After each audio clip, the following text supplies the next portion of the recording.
Good evening, everyone, especially our professor, Mr. Ibanez.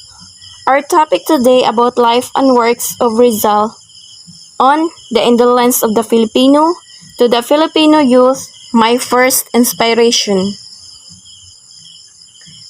On the indolence of the Filipinos, it is a socio-political essay or a letter. He admits that the existence of indolence among Filipinos, but if could be attributed to a number of reasons. In Spanish, it is a sobre la indolencia de los Filipinos. It is published in Madrid on 1890. Dr. Sanciano, in his Progreso de Filipinas, has taken up this question, agitated as the calls it, and relying upon the facts and reports furnished by the very same Spanish authorities that the rule of the Philippines has demonstrated that such indolence does not exist, and that all said about it does not deserve reply or even passing notice.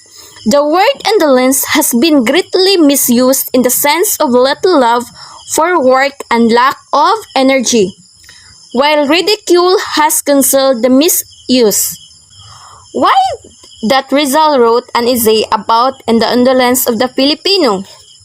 As a response to the accusation of Indio or Malay indolence, he admits that the existence of indolence among the Filipinos but could be attributed to a number of reasons. He traces its causes to factors such as the climate and social disorders. Why? That its causes as the climate and social disorders. The cause of indolence of Filipino, the wars, piracy, and internal disorders resulting in the frightful demolition of inhabitants and the abandonment of agriculture, industry, and commerce. But the main point, why did Rizal wrote an essay about indolence of the Filipino, is to respond to the accusation that the Filipinos were lazy who could gamble their money instead of working in their farm. Dr. Jose Rizal excuses for the indolence of the Filipino by providing that the Filipinos are not innately born to be indolent, because he defends the Filipinos by saying that they are by nature not indolent, because even before the arrival of Spaniards, Filipinos have been engaged in economic activities such as agriculture and trade. Indolence, therefore, has more deeply rooted causes such as abuse and discrimination. Why it is indolence rooted of causes and abuse and discrimination? Because limited training and education Filipino natives receive it is segregated from Spaniards, and Filipinos are not received the same opportunities that are available to the foreigners, and they are. As the main message of the essay is to avenge Spaniards who exploited Filipinos who were victims of abuses and cruelties, be punished, imprisoned, and executed as they deserve. To the Filipino youth, it is a prize-winning classic poem, La Juventud Filipina in Spanish.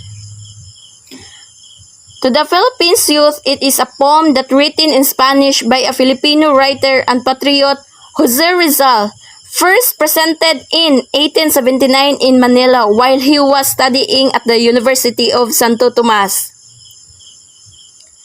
It is a very inspiring poem expressing a mortal message of country, energy, faith, specifically to the Filipino youth. He urged them to do something for the motherland and be the fair hope of fatherland. He appealed to the youth to aim high, reach for their goals, and look forward for success. They should take pride in their country, must be inspired, confident, and develop their talents, skills, qualities, and capabilities. They must rise from lethargy and break the barriers of chain that had bound the country for quite long time.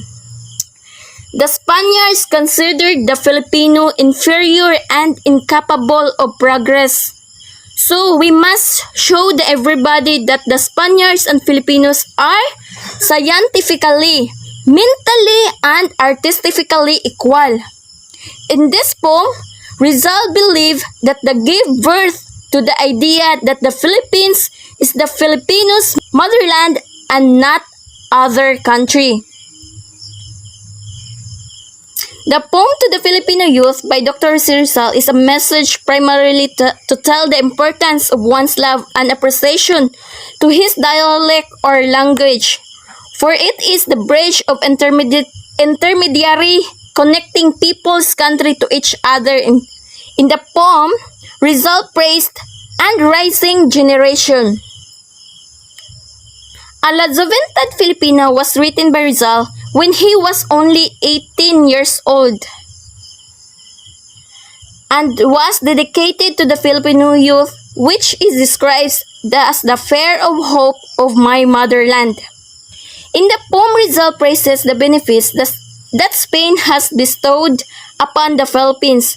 Rizal had frequently depicted the renowned Spanish explorers, generals, and kings in the most patriotic manner. He had pictured education brought to the Philippines by Spain as the breath of life, instilling charming virtue. He had written of one of his Spanish teachers as having brought the light of eternal splendor. In this poem, it is the Filipino youth who are the protagonists, who prodigious genius, making use of that education to build the future, was the Bella Esperanza de la Patria Mea, meaning beautiful hope of the motherland.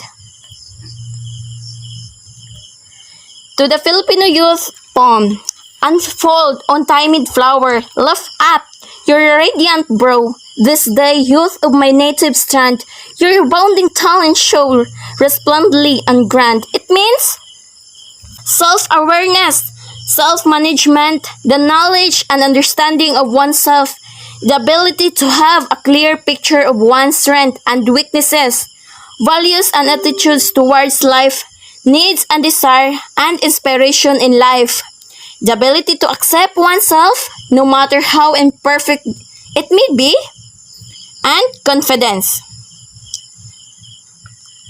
Second stanza. Fair hope of my motherland, soar high, O genius great, with noble thoughts fill their mind.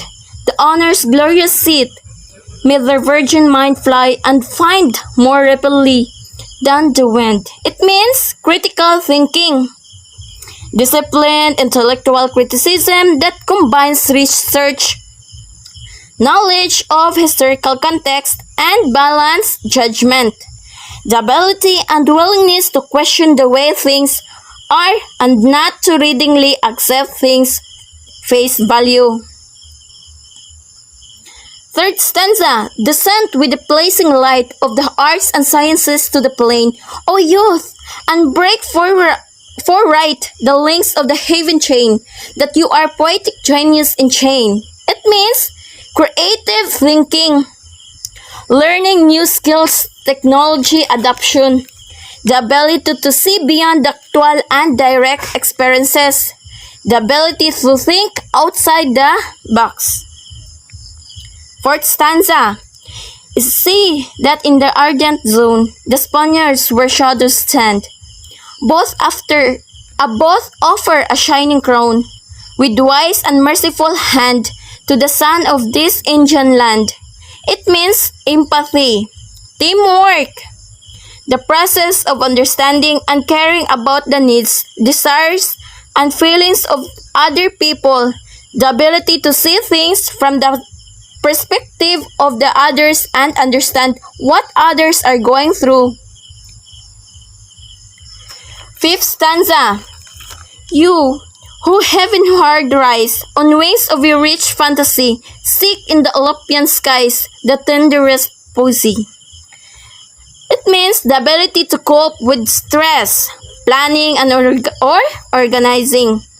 The ability to shorten the length of time that one experiences stress and negative emotions and minimize their adverse effects.